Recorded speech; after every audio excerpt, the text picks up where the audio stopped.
오늘 이 시간에 주제는 나와 하나님을 의지하고 하나님을 예배하는 여러분들에게 하나님의 놀라운 은혜와 복이 있기를 주님의 이름으로 간절히 축원합니다. 오늘 본문의 말씀은 우리가 예수 안에 거하는 삶을 살 때 기쁨이 충만하게 됨을 말하고 있습니다. 세상에 살면서 여러 가지 일들로 말미암아 기쁨보다는 근심과 걱정과 염려로 힘들고 살아가는 사람들이 예수 안에 거하는 삶을 통해서 또 예수의 계명을 지킴으로 말미암아 많은 열매를 맺고 구하는 것마다 이루어지며 주 안에서 기쁨이 충만한 삶을 살 수 있다고 말하고 있습니다. 여러분이 살아가는 삶에 기쁨이 충만하십니까? 하루하루의 삶에서 그 삶은 늘 새롭고 희망을 기대하며 기쁨으로 하루를 맞이하는 삶을 살고 있습니까? 아니면 하루하루의 삶을 마지못해 힘겹게 살아가고 있습니까? 오늘날 우리는 많은 정보들을 접합니다. 미디어를 통해 언론을 통해서 많은 정보를 접하고 또 더 많은 것을 소유하고 다양한 즐거움을 누릴 수 있는 시대를 살아가고 있습니다. 그러면서도 오히려 참된 기쁨은 점점 더 찾기 어려워진다는 것이죠. 왜 그럴까요? 우리는 더욱 좋은 문화 속에 더 많은 것을 소유하고 더 많은 것을 누리고 있는데 우리 속에서 참된 기쁨은 더 찾기 힘들다는 것입니다. 그것은 바로 세상이 주는 기쁨이 영원하지 않기 때문입니다. 우리가 어떤 조건을 추구하고 그것을 이루어서 내 삶의 기쁨이 생기면 그 기쁨이 영원하지 않는다는 거죠. 그래서 우리는 늘 기쁨이 있지만 내 속의 기쁨이 잠깐이라는 것입니다.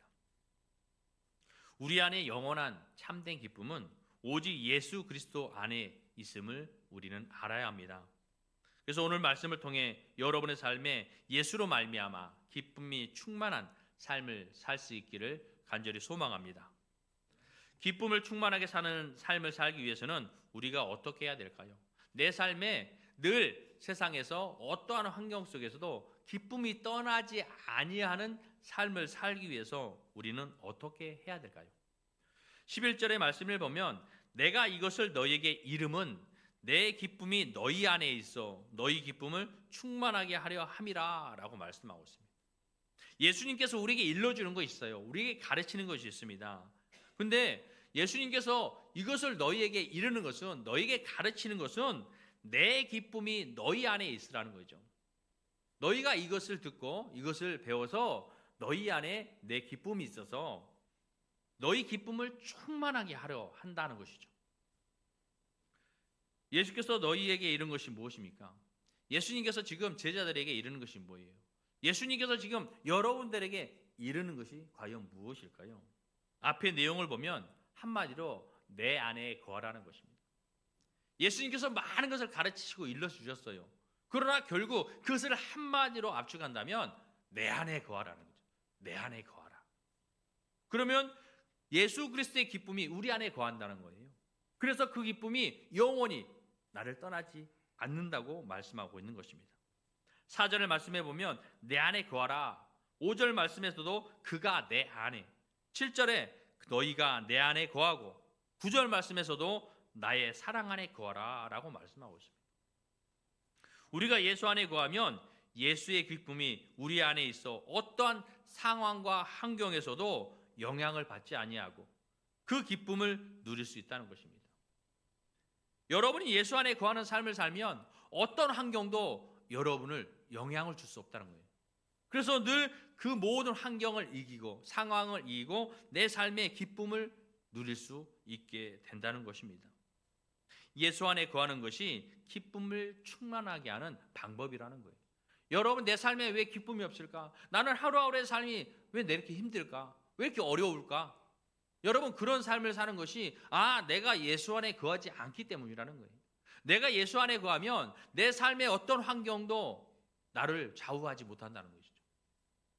그런 모든 환경과 일들이 내게 다가온다 할지라도 내가 예수 안에 거하면 내 기쁨이 그 모든 환경을 이겨낼 수 있다는 거예요.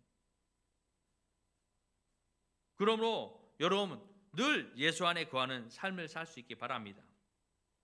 예수 안에 거한다. 거한다는 것은 단순히 머문다는 것이 아니죠. 끊임없이 교제하는 것입니다. 예수님과 끊임없이 교제하는 거예요.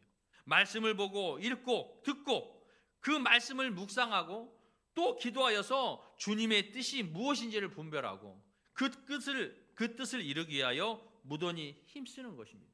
이것이 교제라는 거예요. 내 삶을 온전히 예수로 살아내는 것이죠. 이처럼 우리가 예수 안에 거할 때 예수의 기쁨이 우리 안에 있게 되고 그로 인해 우리가 기쁨이 충만하게 된다는 것입니다. 그렇다면 예수님의 기쁨은 과연 무엇일까요? 예수님이 우리에게 주시는, 우리가 예수님 안에 거할 때 내 기쁨이 너희에게 있다는 거죠. 그러면 예수님의 기쁨은 과연 무엇일까요? 히브리서 12장 2절 말씀에 보면 예수님께서 십자가를 지신 이유가 나와 있어요. 뭐라고 되어 있냐면 그 앞에 있는 기쁨을 위하여 라고 말씀하고 있습니다. 믿음의 주요 또 온전하게 하시는 이인 예수를 바라보자. 그는 그 앞에 있는 기쁨을 위하여 십자가를 참으사라고 말씀하고 있습니다. 예수님께서 십자가를 지는 것은 그 앞에 있는 기쁨을 위해서, 그 기쁨을 위해서 십자가에 달려 죽으셨다는 거예요. 십자가의 고통을 참으셨다는 거예요. 왜요? 그 기쁨을 위해서. 그 기쁨을 위해서는 자신의 목숨도 아끼지 않고 여러분 십자가에 달려 죽으셨다는 것입니다. 이 말씀은 예수님의 기쁨이 고난을 넘어서서 하나님의 뜻을 이루시고 또 인류가 구원받는 데에서 오는 기쁨을 말하고 있는 것입니다. 이 기쁨은 순종과 구원의 완성을 통해 얻어지는 기쁨인 것입니다. 그러니까 예수님의 기쁨은 얼마나 기쁨입니까? 영원한 기쁨이에요. 우리를 구원하기 위한, 여러분 생각해 보세요. 예수님께서 죽으시면서 예수님을 통하여 하나님의 말씀에 순종하고 그를 통해서 모든 인류를 구원할 수 있다면, 여러분 나 하나 죽어서 모든 인류를 구원할 수 있다는데 그 기쁨이 얼마나 하겠어요? 예수님 그런 기쁨으로 죽으셨다는 거예요. 그러한 기쁨이 우리 안에 있게 된다는 것입니다. 사랑하는 성도 여러분, 여러분의 삶에 그 예수 그리스도의 기쁨이 여러분의 삶에 있기를 바랍니다. 여러분이 원하는 것이 무엇입니까? 이 땅에 잠시 사는 삶. 여러분 이 땅에 사는데 오래 살면 얼마나 살까요? 여기 계시는 분들 오래 살아도 120년은 못 살 거예요. 그렇죠? 120년은 잠깐이에요. 우리가 살아가는 것은 100년은 오래인 것 같지만 영혼에 비하면 그 100년은 아무것도 아니죠. 우리의 영혼은 영원히 삽니다. 우리의 영혼이 가는 것이, 여러분 우리가 이 땅에 살아가면서 어떤 길을 가느냐에 따라 내가 천국에 갈 수 있고 지옥에도 갈 수 있는 거예요. 믿음의 주를 바라보는 거죠. 예수님께서는 우리를 그렇게 예수를 믿는 자를 구원하기 위해서 십자가에 달려 그 고통을 참으셨어요. 그 속에 얼마나 기쁨이 있을까요? 그러한 기쁨이 여러분 속에 있으라는 거예요. 내가 예수를 믿음으로 말미암아 구원을 얻었다는 거예요. 잠시 잠깐 사는 이 땅에서의 어떤 행복이나 기쁨이 아니라 내가 영원히 사는 곳에서의 기쁨, 예수로 말미암아 천국에 이르는, 하나님과 영원히 사는 그러한 기쁨, 그것이 여러분 삶에 있기를 바랍니다. 이 땅에서 힘들고 어려운 삶을 산다 할지라도 잠시 사는 잠깐 내가 좀 참고 이 힘들고 어려운 시간들을 기쁨으로 이겨내. 왜요? 하늘의 소망이 있기 때문인 것이죠. 그렇다면 우리가 세상에 속하지 아니하고 예수 안에 거하는 삶을 살아갈 때 우리의 삶이 어떻게 변화되었을까요? 우리의 삶은 어떻게 되겠습니까? 첫째로 깨끗해진다는 것입니다. 우리가 예수 안에 거할 때 우리의 삶이 깨끗해진다는 거예요. 3절 말씀에 보면 너희는 내가 일러준 말로 이미 깨끗하여졌으니 라고 말씀하고 있습니다.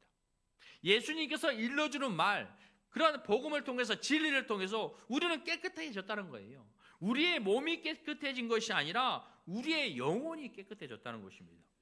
에베소서 5장 26절 말씀에 보면 이는 곧 물로 씻어 말씀으로 깨끗하게 하사라고 해서, 그래서 거룩하게 하셨다는 거예요.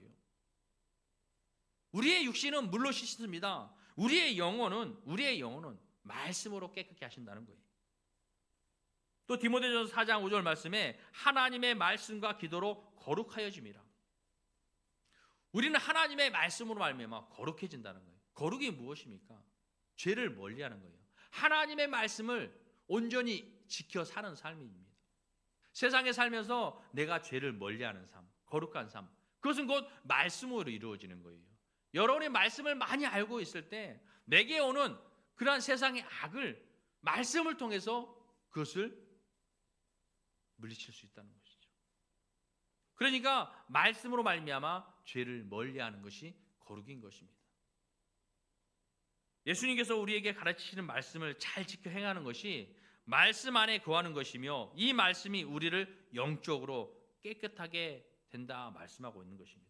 그러므로 예수 안에 거하는 것은 하나님께서 우리에게 주시는 말씀, 예수님께서 우리에게 가르치시는 그 말씀과 계명을 열심히 읽고 듣고 지키는 이러한 삶을 통해서 여러분의 영과 몸이 깨끗해지는 은혜가 있다는 것입니다. 또 두 번째로는 열매를 맺는다는 것이죠. 5절 말씀에 나는 포도나무요 너희는 가지라. 그가 내 안에 내가 그 안에 거하면 사람이 열매를 많이 맺나니 라고 말씀하고 있어요. 우리가 예수 그리스도 안에 거할 때 열매를 많이 맺게 된다는 것이죠. 예수 안에 거하면 열매를 많이 맺는다. 이것은 무엇입니까? 예수님은요 포도나무라는 거예요. 포도나무. 우리는 가지라는 것입니다. 그러면 그 포도나무의 뿌리에서 영양분을 많이 공급받아서 그것을 줄기를 통해 올리고 가지로 주는 거예요. 그럼 가지는 그 영양분을 많이 받았으니까 어떻게 해야 돼요? 꽃을 피우고 열매를 맺어야 되는 거예요. 그러나 어떤 가지들은 그러한 영양분을 똑같이 주었는데도 꽃을 피지 아니하고 열매를 맺지 않는 그러한 가지가 있다는 것이죠.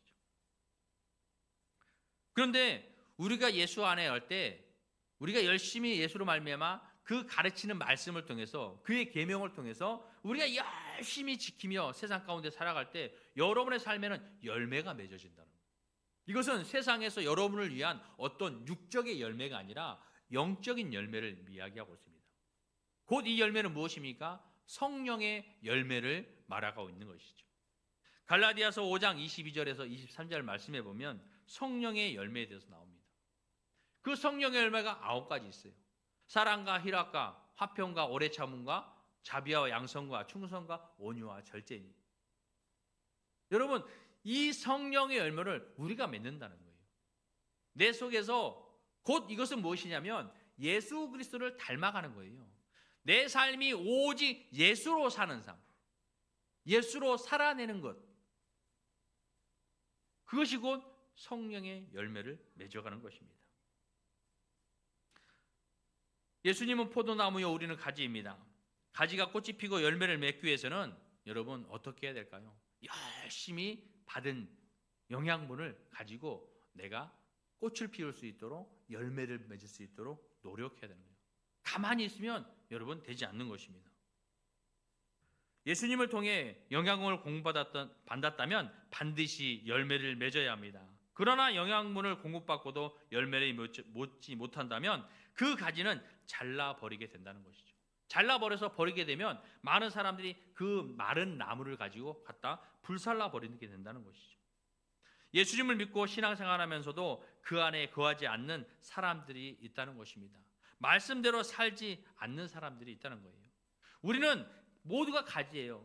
여러분 저 밖에 있는 복숭아 나무를 여러분이 보았을 거예요. 복숭아 나무가 얼마나 많이 자랐습니까? 잘 자랐어요. 잎이 무성하고 꽃도 많이 피었어요. 근데 여러분 열매를 보세요. 그렇게 피었던 꽃의 열매가 그렇게 많이 있는지. 또 가지마다 열매가 있는 것이 있고 열매가 없는 것이 있습니다. 그럼 저희도 그러잖아요. 나무가 무성하지만 열매가 맺힌 줄기에 열매가 잘 맺히도록 제가 전지를 했어요.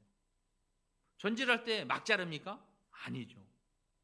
아무리 약한 가지라도 거기에 열매가 맺혀 있으면 그 가지는 자르지 않아요. 그러나 아무리 튼튼한 가지라도 열매가 없으면 그 자리를 갈라준 거죠. 왜요? 열매 맺힌 가지가 열매를 더 잘 맺을 수 있도록 전지를 해주는 거예요. 그래서 어제 전지를 했습니다. 오늘 말씀도 마찬가지예요. 모두가 나무에 붙어 있어요. 다 예수님을 믿습니다. 그러나 우리가 예수님을 믿으면서도 어떤 사람들은 열매를 맺어가는 사람이 있는가 하면 열매를 맺지 못하는 사람들이 있다는 거예요. 그런 가지는 어떻게 됐습니까, 여러분? 오늘 말씀처럼 그 가지는 잘라내버린다는 것이죠. 우리는 우리의 믿음의 삶을 돌아봐야 돼요. 나는 예수 그리스도를 믿음으로 말미암아 정말로 말씀을 내 삶에서 열심히 살아내고 있는가? 그 뜻을 이루려고 살아가고 있는가? 아니면 그냥 형식처럼 습관처럼 그냥 종교 생활만 하고 있는가? 여러분 자신의 삶을 돌아봐야 된다는 것입니다. 가진 우리는 열심히 말씀을 지키고 행하여 꽃을 피고 열매를 맺도록 최선을 다해야 된다는 것입니다. 말씀에 순종하며 지키는 것이 기쁨이 되며 또 순종은 곧 기쁨의 통로가 된다는 것입니다. 내 삶이 아무리 힘들고 어려워도 하나님의 말씀에 예수 그리스도의 가르침에 계명에 순종하는 삶을 살아가는 거죠. 그 순종이 곧 기쁨의 통로가 된다는 것입니다. 여러분이 하나님의 말씀에 순종할 때, 여러분의 삶에서 하나님의 말씀을 순종하며 살아갈 때 여러분의 삶에 기쁨이 찾아온다는 것입니다. 또 세 번째로는 원하는 대로 구하면 이루어진다 말씀하고 있습니다. 우리가 온전히 예수 안에서 사는 삶에는 주어진 은혜가 있습니다. 우리가 예수님의 말씀을 열심히 지키고 살아갈 때 7절의 말씀처럼 너희가 내 안에 거하고 내 말이 너희 안에 거하면 무엇이든지 원하는 대로 구하라. 그리하면 이루리라 라고 말씀하고 있습니다. 내가 신앙생활 한다고 하나님 앞에 모든 것을 구한다고 다 이루어지는 것이 아니라 너희가 내 안에 거한다는 거죠. 우리가 예수 안에 거하는 삶을 살아야 된다는 거예요. 또 예수가 내 안에, 예수의 말이 우리 안에 있어야 된다는 것이죠. 곧 예수님과 교제하면서 늘 세상에서도 늘 말씀을 기억하고 늘 그 말씀대로 살기를 열심히 무던히 애쓰는 자들에게 하나님께서는 너희가 무엇이든지 원하는 대로 구하라 라고 말씀하고 있어요. 너희가 그렇게 구하는 것은 이 반드시 이루리라가 말씀하고 있는 것이죠. 내가 신앙생활하지 아니하고 신앙생활하면서도 하나님 말씀 기억하지 아니하고 세상에 나가서는 하나님을 잃어버리고 내 마음대로 육적으로 살아가면서 내가 구하고 바란다면 여러분 그것은 이룰 수 없다는 거죠. 내 정욕으로 구하는 것은 여러분 이룰 수 없다는 것입니다. 그러나 하나님의 말씀을 기쁨으로 늘 감사함으로 그 말씀을 이기며 삶에서 지키며 살아갈 때 여러분이 하나님 앞에 기도하는 것은 하나님께서 이루어 준다고 말씀하고 있습니다. 예수 안에 사는 삶에는 영이 깨끗해지고 또 성령의 열매를 맺지만 우리가 살아가면서 필요로 하는 것은 무엇인지 구하면 이루어진다고 말씀하고 있습니다. 오늘 우리가 예수 안에 사는 삶 여러분 당연한 거예요. 무엇을 위해서 그것을 이루려고 예수 안에 살면 우리가 깨끗해지는구나. 예수 안에 살면 열매를 많이 맺는구나. 예수 안에 살면 내가 구하는 것은 반드시 이루어지는구나. 다 해주시는구나. 그래 예수 안에 살아야지. 이것이 아니라 하나님께서 우리를 구원해 주신 예수 그리스도를 통해서 우리를 구원해 주신 그 은혜에 감사해서 그 감사함으로 말미암아 하나님의 말씀을 지키고 하나님 말씀대로 살아가고 예수의 계명을 기억하며 세상 속에서 내가 좀 손해보더라도 내가 좀 억울함을 당해도 사랑으로 섬기며 용서하며 사랑하는 삶을 사는 그러한 삶을 살아갈 때 여러분의 삶에 필요한 것들을 여러분이 생각하는 것, 여러분이 기도하는 것을 이루어 주신다는 것이죠. 사랑하는 성도 여러분, 진심으로 하나님 앞에 말씀 안에 예수 그리스도 안에 거하는 삶을 살 수 있기를 바랍니다. 영원한 기쁨의 삶을 위해 주 안에 거하는 삶, 세상의 것 욕심 부리지 마시고 내게 지금 조금 부족하더라도 그것으로 말미암아 상황으로 말미암아 어떤 사건으로 말미암아 내 속에 근심과 걱정과 염려로 살지 마시고 내 안에 계신 예수 그리스도로 말미암아 내가 늘 예수 그리스도 안에 계심으로 말미암아 그 모든 상황을 이기고 기쁨으로 살아갈 수 있는 여러분의 삶이 될 수 있기를 바랍니다. 10절 말씀해 보면 내가 아버지의 계명을 지켜 그의 사랑 안에 거하는 것 같이 너희도 내 계명을 지키면 내 사랑 안에 거하리라 말씀하고 있습니다. 여러분 사랑은 감정이 아니에요. 우리는 보통 감정이라고 이야기합니다. 느끼는 감정, 사랑하는 감정. 그러나 사랑은 감정이 아니라 행동인 거예요. 내 사랑을 나타내 줘야 되는 거죠. 그냥 사랑하는 감정만 가지고 있으면 안 된다는 거예요. 사랑은 행동으로 실천하는 것입니다. 또 사랑은 순종을 통해 확인되어지는 것입니다. 내가 하나님을 사랑한다면, 내가 예수님을 사랑한다면 그것은 곧 순종으로 확인되어지는 거예요. 하나님의 말씀을, 예수 그리스도의 계명을 내가 지켜 행하는 것, 순종하며 이루어가는 그것이 바로 사랑을 확인하는 방법인 것입니다. 예수님께서는 하나님 아버지의 뜻에 끝까지 순종하셨고 그 안에서 기쁨을 누렸습니다. 이처럼 우리가 예수의 계명을 지킬 때, 즉 서로 사랑하고 용서하며 섬길 때 그의 사랑 안에 거하는 것이 된다는 것입니다. 예수님은 우리에게 자신의 기쁨을 나눠주시기를 원하셨습니다. 세상에서의 환경과 조건이 기쁨을 결정하지는 않습니다. 여러분이 살아가는 삶에 어떤 환경과 조건이 여러분 그 기쁨을 결정하지 않는다는 거죠. 또한 세상의 기쁨은 일시적인 것이라고 말씀하고 있습니다. 예수님과의 관계가 기쁨을 결정하며 그 기쁨은 상황에 좌우되지 않는 영원한 기쁨임을 깨달으시기 바랍니다. 기쁨이 충만한 사람은 여러분 모습에 나타나고 있습니다. 세상에 살아가면서 불평보다 감사를 말한다는 것이죠. 기쁨이 충만한 사람은 어떤 불평스러운 일들이 여러분에게 온다 할지라도 불평하기보다는 오히려 감사한다는 거예요. 여러분 똑같이 여러분 앞에 어떤 일들이 벌어졌다고 할 때 그것을 불평을 말하는 사람이 있느냐가 하면, 아니면 내게 오는 그러한 일들로 어떤 고난과 시련과 역경으로 말미암아 오히려 감사하며 기뻐하는 사람들이 있다는 것이죠. 또 무엇보다 두려움보다 소망을 품고 미워하기보다는 사랑을 택한다는 것입니다. 사랑하는 성도 여러분, 매일매일 예수님과 관계를 점검하시길 바랍니다. 가진 나는 나무인 예수님께 잘 붙어 있는지 점검할 수 있기를 바랍니다. 또한 붙어만 있다고 열매 맺는 것이 아니기 때문에 나는 정말로 예수님께로 말미암아 공급받는 그 영양분을 내가 열심히 열매 맺는데 힘쓰고 있는지, 한마디로 하나님의 말씀을 세상 가운데 나아가 그 뜻을 이루려고 열심히 노력하고 있는지 점검할 수 있기를 바랍니다. 말씀을 가까이 하십시오. 성경을 읽고 묵상하고 기도하며 삶에 적용하는 삶을 살 수 있기를 바랍니다. 오늘 예수님께서는 우리에게 기쁨이 충만한 삶을 주시기를 원하시고 계십니다. 예수 안에 거할 때, 말씀과 사랑 안에 거할 때, 또 세상이 줄 수 없는 기쁨이 우리 안에서 흘러 넘치게 될 줄 믿습니다. 날마다 주 안에서 기쁨이 충만한 삶을 사시길 주님의 이름으로 간절히 축원합니다. 기도하겠습니다.